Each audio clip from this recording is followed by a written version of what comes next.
मैं शिक्षक हूँ। मुझे राष्ट्र निर्माता भी कहा जाता है। प्राचीन काल से ही सेवा दे रहा हूँ अपनी मैं, सृष्टि की रचना के समय से ही। कभी माता के रूप में, कभी पिता और कभी धर्म गुरु के रूप में। मनुष्य को अज्ञान से ज्ञान, अंधकार से प्रकाश की ओर ले जाता हूँ मैं। यही मेरा कर्तव्य है। मैं सूर्य हूँ, पृथ्वी हूँ मैं, जल आकाश और वायु भी हूँ। मैं वशिष्ठ और परशुराम हूँ। मैं गुरु द्रोण भी हूँ, जिसने पक्षपात किया था और कौरवों का सही चरित्र निर्माण नहीं किया।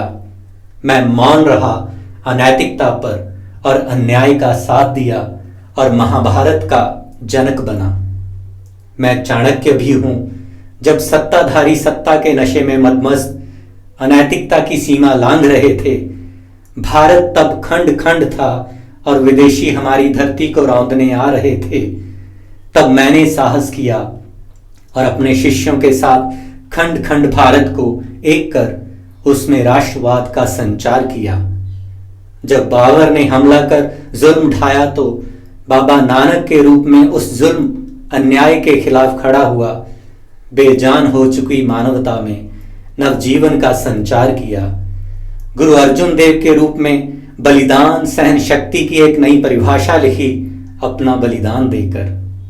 गुरु तेग बहादुर के रूप में आधुनिक भारत की रक्षा और पुनर्निर्माण के लिए अपना शीश दे दिया। गुरु गोविंद सिंह के रूप में खालसा पंथ की स्थापना कर अमृत पान करा, एक ऐसी फौज का निर्माण किया जिसने भारत की उत्तर पश्चिमी सीमा को सदा के लिए सुरक्षित कर दिया और भारत को इस्लामिक राष्ट्र में परिवर्तित करने की कोशिश को रोक दिया। रविंद्रनाथ टैगोर, दयानंद सरस्वती, बंकिम चंद्र चटर्जी भी हूं मैं, जिन्होंने भारत की गुलाम हो रही मानसिकता को संजीवनी देने का काम किया।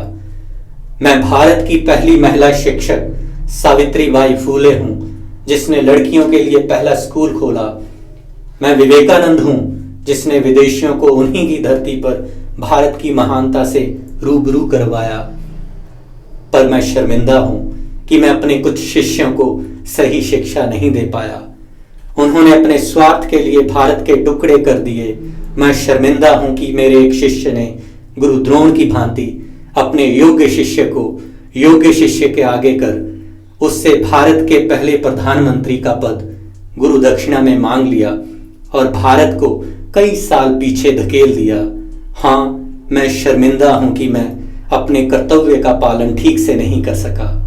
मेरे शिष्यों ने आजादी के बाद से ही देश को जमकर लूटा। कभी राजनेता बन, कभी भ्रष्ट अफसर बन, कभी व्यापारी बन। हाँ, मैं शर्मिंदा हूं कि मेरे पढ़ाए शिष्य निर्भया जैसी मासूमों का बलात्कार कर उनकी हत्या कर देते हैं। उनमें से कुछ पैसे की खातिर वकील बन सच की जगह झूठ की पैरवी कोर्ट में करते हैं।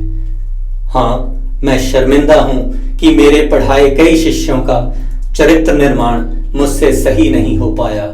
मुझे अफसोस है, शायद भारत का खंडित इतिहास पढ़ाते पढ़ाते मैं भी दुर्बल कायर बन गया था और अपने शिष्य को भी शायद ऐसा बना दिया था मैंने।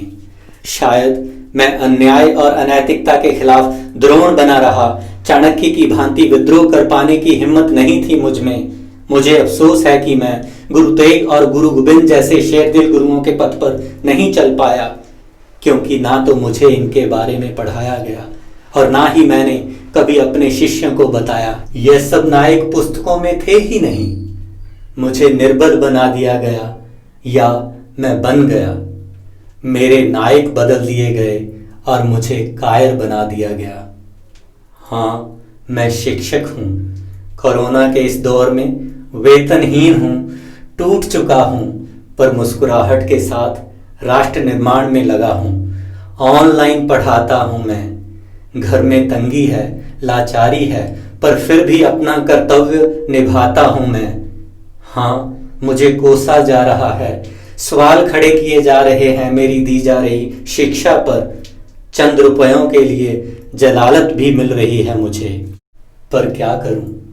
जो सवाल खड़े कर रहे हैं, जलील कर रहे हैं, वो भी तो मेरे शिष्य रहे हैं। शायद चूक वहां भी हुई है मुझसे। हाँ, मैं शिक्षक हूं, और अगर सच में राष्ट्र निर्माता हूं मैं, तो केवल मैं और मैं ही जिम्मेदार हूं भारत और अपनी इस वर्तमान स्थिति के लिए। राष्ट्र निर्माण का फर्ज नहीं निभा सका हूं मैं, यह स्वीकार करना ही होगा, ना मां के रूप में, ना बाप, ना शिक्षक, और ना ही धर्मगुरु के रूप में। अब सब समस्याओं के लिए नेहरू और पाकिस्तान को दोष देना बंद करना होगा।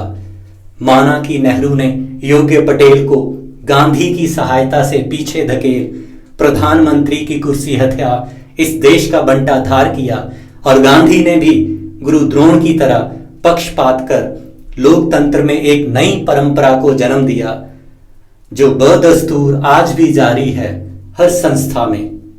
पर यह तो पुरानी बात है ना, इतिहास में इसका जिक्र भले ही ना हो, चाहे इतिहासकार भी चाटुकार थे तब, और इतिहास को बदल डाला था उन्होंने, पर मैं तो था ना शिक्षक, जिसके कंधों पर जिम्मेदारी थी राष्ट्र के निर्माण की।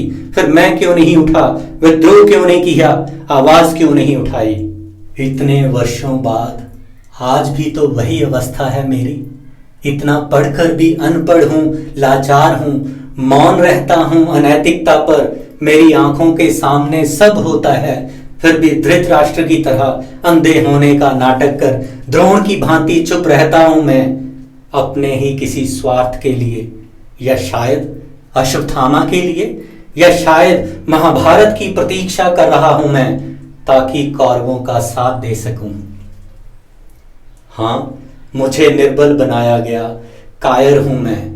मेरे नायक अब मैं स्वयं चुनूंगा, और उनके पद चिन्हों पर चल मैं शिक्षक पद की गरिमा और मर्यादा को पुनः स्थापित करूंगा, और राष्ट्र निर्माता की दी गई संज्ञा को फिर से सार्थक करूंगा।